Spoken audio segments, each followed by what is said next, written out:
Well, hello, and welcome back to my channel. Today I am going to do a viewer request video, and it is going to be my reading of Terror at the Valley Zoo. We are going to go ahead and read that, and you can watch along, and we will get to it. So stick around and enjoy Terror at the Valley Zoo. Terror at the Valley Zoo by Martin Michael Blair. Chapter 1. Jim Vaughn was glad he got the contract to do major upgrades to the underground utilities at the Valley Zoo. With the economy on a severe downturn, his company needed some work, and fast. With 12 workers and their families dependent on him for their livelihoods, he was the kind of man who felt a sense of responsibility to keep his workers working. Most of Jim's employees had been with him for many years and were loyal, hard-working, and honest. A couple years ago, he hired Dennis Scott, 58, and Justin Morton, 27. Even though Dennis had some personal issues that sometimes affected his work performance, he was generally a good worker, so Jim kept him on. Another young worker Jim recently hired, Landon Foreman, 26, was showing tremendous progress and was running his own crews on small projects. Landon married his high school sweetheart, Laura, who just became an animal control officer. Laura was the kind of person you'd want in your corner if faced with a dangerous animal. Experienced in dealing with large predators, she'd soon need to use those skills. Partly due to a decline in the price of oil, which was the lifeblood of the area, projects were becoming few and far between. Being awarded this contract at the zoo was just the boost Jim needed for his struggling business. The work consisted of upgrades to the underground utilities. First call services were called out to mark the lines, and then the excavation work could begin. Since work up to this point was slow, many of Jim's employees took their summer vacations at the same time. With experience in ground disturbance, the only crew available was Dennis and Justin, who had worked together on many other projects. Work started on a Friday in early June, and the day passed without incident. The small ditch witch excavator cut a clean trench of soil 3 feet deep in preparation for conduit pipe to be laid in the morning. Everything went well, and the two men high-fived each other on a job well done. The next morning, a larger excavator was brought in to dig a deep trench for the buried high-voltage electrical cables. Dennis was using the laser level and survey equipment while Justin operated the track hoe. The day wore on and work progressed nicely. The track hoe excavator continued to tear up the soil when suddenly Dennis yelled, "Stop!" Justin, who had been operating heavy equipment since he was old enough to sit on his daddy's knee and pull the levers on his D8 dozer, yelled back, "What's wrong?" as he brought his beast of a machine to a shuddering halt. "You hit a main power cable. Didn't you see those sparks?" "No, man, I didn't see nothing." "Damn it. We don't need any more screw-ups on this site." "Sorry, man, that line wasn't properly marked. It's not my fault." "Well, it's gonna get late. I don't want to tell Jim about this till morning. He'll be pissed. He's already mad at me for coming to work drunk last week. I sure as hell hope he didn't do any real damage. I'm sure everything will be all right. Just throw up a barricade and some signage saying 'Danger, open excavation,' and we'll get to it tomorrow. Besides, looks like there's a storm coming." That evening, storm clouds formed and the rains came. With the rain came hail, little bits of ice that when they hit you felt like little needles pricking your flesh. It came down harder than it had in years. Spring storms are like that sometimes, turning the green landscape white. The beast tried to sleep, but the incessant pounding of the rain and hail on the metal roof of its enclosure sounded like snare drum beating, hurting his ears. Two large yellow eyes, glowing like satellites in the dark sky, blinked excessively as the rain and hail struck its lashes. It had enough. Rising to its feet, it shook the frigid rainwater from its fur and stalked out of its leaky shelter. A full-grown African lion, crowned with a mane of golden hair. At over 400 pounds and the length of a small car, he let out a roar that drowned out the low rumble of distant thunder. As the storm continued, Magnus, the king of beasts, paced his enclosure where he had worn a path in the hard earth till it felt like stone. Tonight was different. He was in a foul mood. He was irritated at the noise of the storm, his lack of freedom, and at being soaked to the skin. He wanted out, and tonight he pushed his boundaries. Whereas before, when he touched the fence, he received a nasty sting. Tonight, he pushed against the fence, and nothing. The storm raged on for several hours, with thunder and lightning tearing through the night sky. The wind uprooted a large evergreen tree, causing it to crash on the fence that kept the lion a prisoner. Magnus, sensing freedom, the way his instincts alert him when the zookeeper arrives with a bloody hunk of raw meat, bounded out of his enclosure with two quick, powerful leaps. He was now free within the confines of the outer perimeter of the zoo's walls, free to roam and kill at will. Chapter 2. The Sunday morning sun rose slowly in the east, reflecting off the ground in hues of pink and orange where the rainwater formed puddles on the roadway that ran throughout the zoo. Mist from the night storm hung in the air when Julie Walker and Sam Reynolds arrived at the zoo to start their daily chores. Julie, 20, was from Edson and wanted to work with animals since she was a little girl. Sam was a country boy growing up in Wildwood on a cattle ranch and loved all animals. He just turned 24 and was the lead trainer at the primate exhibit and was familiar with all operations at the zoo. Sam took a deep breath, inhaling the crisp fragrance of the soaked earth that reminded him of home. "Do you smell it?" he asked Julie. "Smell what?" "Life. Storms are part of the circle of life. Insects come out and birds eat. Animals get excited and act even wilder than usual. I love a good storm." "Not me. I once saw a storm so bad it washed away a whole cemetery. Bad things can happen because of storms." "Ah, well, let's get the day started." Sam had all the keys on a large key ring, and unlocking the main gate to the front entrance was a quick jumble of padlock keys and chains, then a push of the heavy steel gate. He quickly locked it behind him, as there would be no visitors today. They made their way to a building containing several food products that was located at the far end of the zoo grounds, intending to start feeding the animals there, then working back to the entrance. They thought nothing unusual of the storm. Then he realized there was an eerie quiet. No sounds, no birds chirping, no monkeys howling in excited anticipation of the coming meal. Nothing. Then Sam saw something that gave him chills. In the soft mud was a huge paw print of a lion.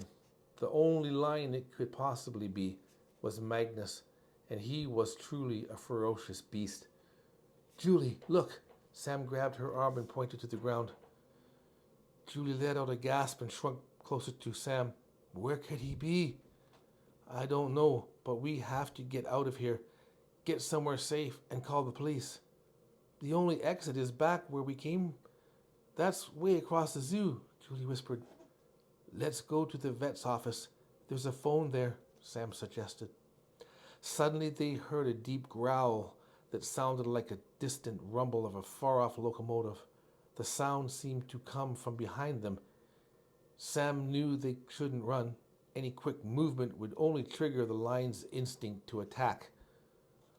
What should we do? Julie whispered fearfully. Let's get to the vet's building. Now.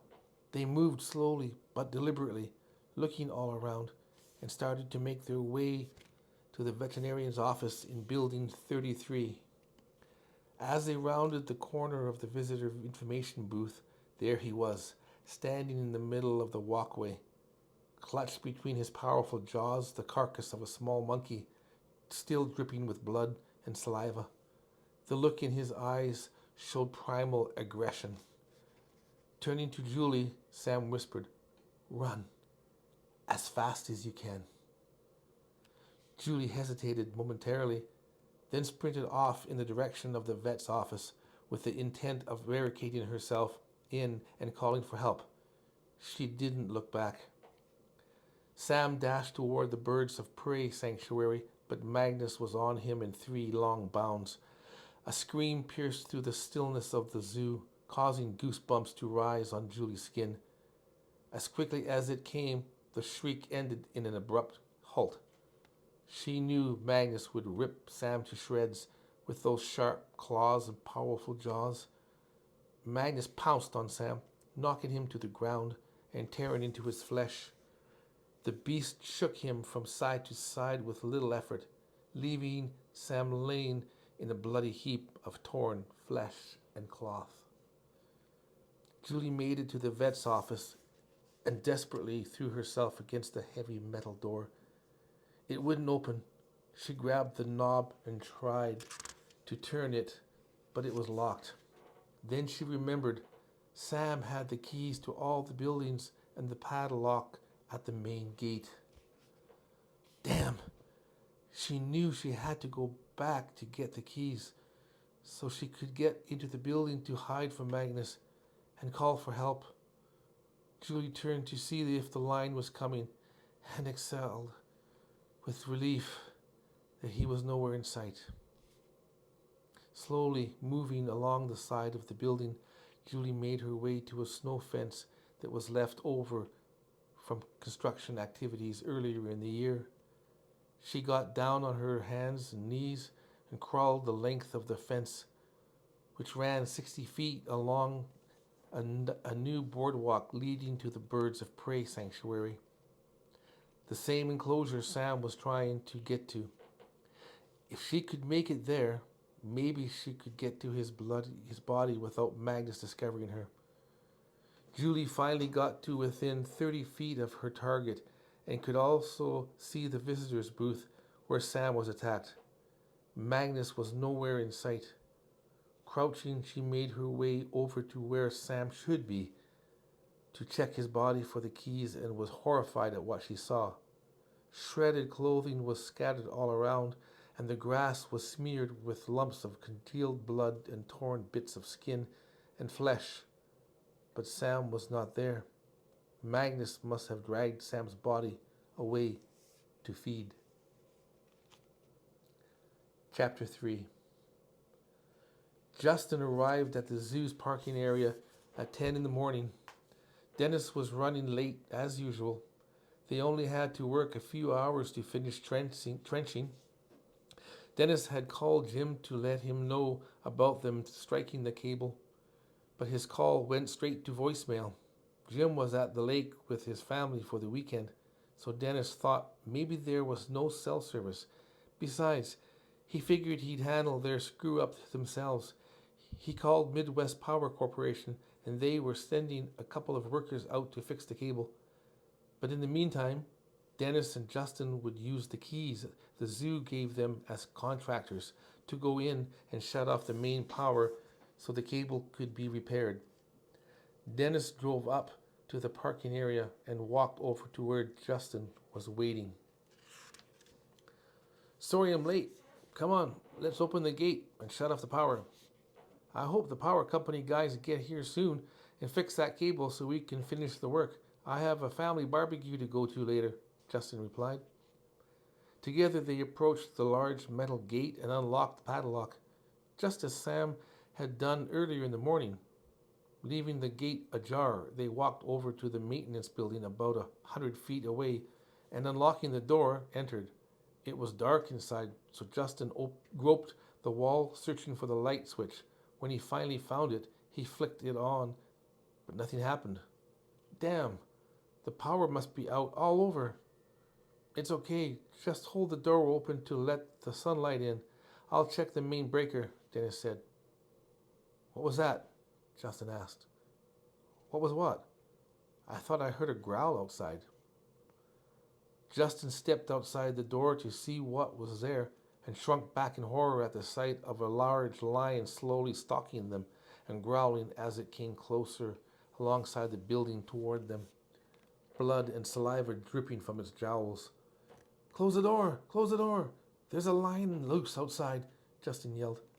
Dennis ran over to where Justin was and bolted the door shut. They were trapped in the dark room with barely a sliver of light streaming through a crack between the door and door frame. What the hell? Justin said. Did you see that thing? No, I was checking the main breaker. Are you sure you saw a lion? I swear. It had big yellow eyes and big teeth. That's all I know. Is there a phone in here? I don't think so. Where's your cell? I left it charging in the truck. Shit. Well, those Midwest Power guys should be here soon. I hope they come inside the gate so we can tell them to call the cops, Dennis added. If that cat doesn't get them first, Justin replied. Listen, Dennis whispered. He's sniffing and pawing at the door. It better hold. It's made of steel. It'll hold. But we're still trapped in here. I'm sure as hell not opening the door. A Midwest Power Corp truck pulled into the gravel parking lot area, stopping near the entrance to the zoo. Eric and Sheldon, two utility workers, stepped out and looked around for Dennis and Justin. As they scanned the area, Sheldon noticed the gate to the zoo was partly open. He tapped his partner on the shoulder and nodded in the direction of the open gate.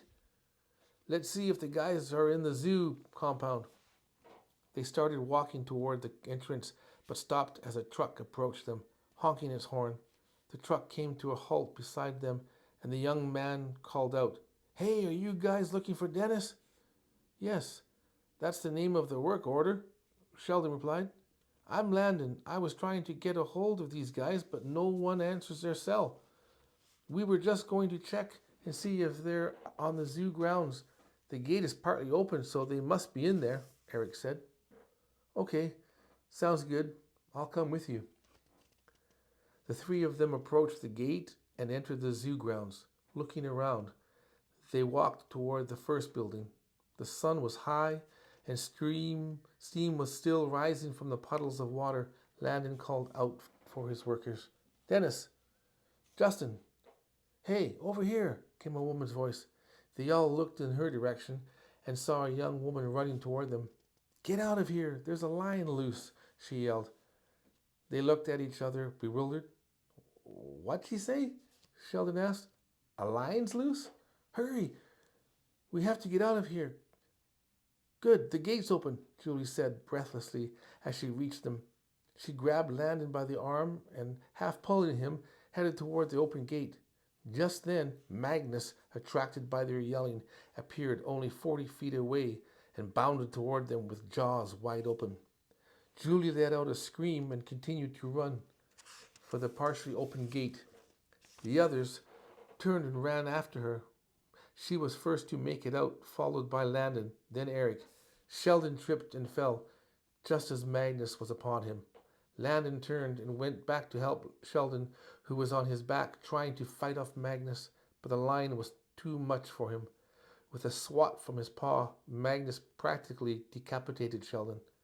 Flesh was ripped from his bones. Blood splattered all around. His brief cry for help quickly muffled by grunts and crunching of bone as the big lion ripped and tore as he began to eat. Magnus, with blood dripping from his mouth, raised his head to look at the approaching human, and growled over his fresh kill. Landon, realizing there was nothing he could do for Sheldon, turned to flee. He made it back to the gate and looked for help to close it. But Eric and Julie were hiding in the Midwest truck, trying to pull the heavy gate shut by himself. He almost had it when Magnus forced his head through the opening and started forcing the gate open wider. Landon let go of the gate and turned to run when suddenly the Midwest truck roared to his aid. Eric was driving and Julie yelled to Landon, "Get in!" We are going to leave it there, and we will continue chapter 4 in the next video.